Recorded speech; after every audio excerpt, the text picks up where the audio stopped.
Good morning. Humid हो रहा है, एनर्जी कम है। एक बार और तेज बोले, गुड मॉर्निंग। टेक्निकल एरिया तक आवाज आनी चाहिए। मेरे प्राइमरी के बच्चों ने पूरे आरबी में जितने अफसर्स रहते हैं ना, सबके घर का हंगामा कर दिया। चिल्ला चिल्ला के राष्ट्रीय गान के ऐसा गाया है कि पूरा रॉक भी भूल गया मैं। बहुत सुंदर प्रस्तुति। और sports day, national sports day, मुझे लगता है कि हमारे विद्यालय में जब हमने शपथ ली है तो सभी मेरे शिक्षकगण और मेरे सभी बच्चे शपथ में सम्मिलित सभी शब्दों की, मूल्यों की लाज रखेंगे। अपने दोस्तों की, अपने परिवार के सभी सदस्यों की, अपने साथियों की जो जो गतिविधियां हैं स्पोर्ट्स से संबंधित, उसको प्रोत्साहित करेंगे। आलोचना कम करेंगे, काम ज्यादा करेंगे, ताकि देश में, परिवार में खेल का माहौल बन सके। बच्चों, 140 करोड़ की जनसंख्या वाला देश आज ओलंपिक में कहां खड़ा है। सरकार बहुत अच्छी अच्छी योजनाओं के माध्यम से हम पूरी वर्ल्ड की इकोनॉमी को चैलेंज कर रहे हैं, लेकिन जब स्पोर्ट्स की बात आती है तो हम पिछड़ जाते हैं। सबसे घनी आबादी वाला देश, सबसे काबिल सॉफ्टवेयर इंजीनियर्स, सबसे काबिल अध्यापक, सबसे काबिल वैज्ञानिक, सबसे काबिल मैथमेटिशियन जो हम पूरे विश्व को देते हैं, दुर्भाग्य है कि हम स्पोर्ट्स के क्रीम नहीं दे पाते। उसका कारण है हमारे परिवारों में आज भी स्पोर्ट्स के प्रति उदासीनता। जब हम पढ़ते थे तो एक नारा चलता था कि पढ़ोगे, लिखोगे, बनोगे नवाब, खेलोगे, कूदोगे, बनोगे गवाह। खराब। तो साथियों और प्यारे बच्चों, आज समय बदल चुका है। आज सबसे ज्यादा पैसा अगर किसी में है तो स्पोर्ट्स में है। और मजे की बात है कि स्पोर्ट्स में एक्सेल करने के लिए आपको किसी डिग्री की जरूरत नहीं है।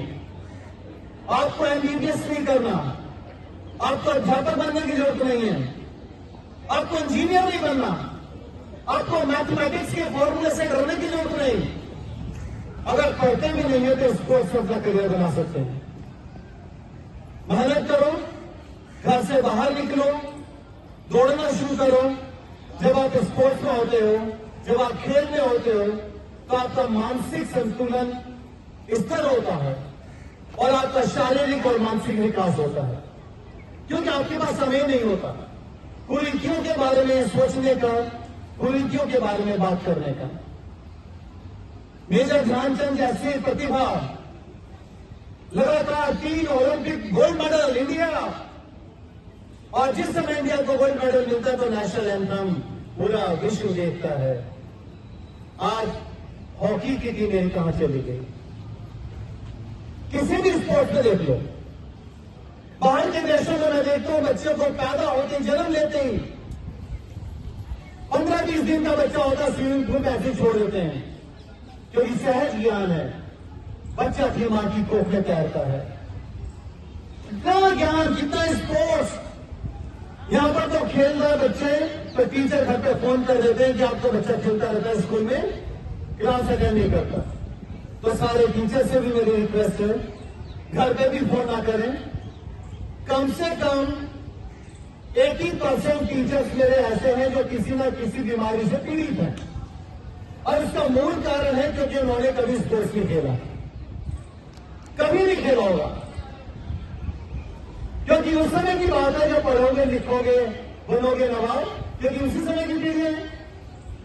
पेरेंट्स सीधा पढ़ाई पे ध्यान देते थे, ट्यूशन लगवाते थे, और आज बच्चों समय है आप स्पोर्ट्स में जाओ, ट्यूशन मत पढ़ो, मैथ्स की, साइंस की, इंग्लिश की, कोचिंग ले लो एथलेटिक्स की। स्पोर्ट्स में निकलो, करियर बहुत अच्छा होगा और स्कूल का नाम होगा। अगर मेरे स्कूल के 2 बच्चे भी नेशनल खेल गए तो आप मान के चलो कि आपका पूरा विश्व में, पूरी धरा में आप अपने स्कूल का, अपने परिवार का, अपने देश का नाम रोशन करोगे। इन्हीं शुभकामनाओं के साथ मैं सभी को आज इस जो हमारा नेशनल स्पोर्ट्स डे है इसकी शुभकामनाएं देता हूं। और जो बच्चे पार्टिसिपेट करने जा रहे हैं, ध्यान रख लेना, हारना या जीतना उद्देश्य नहीं है। उद्देश्य है स्पोर्ट्स में अपने आप को शामिल करना। ठीक है, तो इसी भावनाओं के साथ खेलेंगे। किसी पे उंगली मत उठाना, हारने के बाद बेईमानी का ठीकरा मत फोड़ना, क्योंकि लोग चुनाव हारने के बाद चुनाव आयोग को गाली देते हैं और स्पोर्ट्स में हारने के बाद दूसरे हाउस को गालियां देते हैं। तो प्लीज ऐसा मत करना। आप हारे तो हारे, जीते तो जीते, ये सब आपकी मेहनत है। इन्हीं शुभकामनाओं के साथ शुरुआत करते हैं आज के कार्यक्रम की। जय हिंद।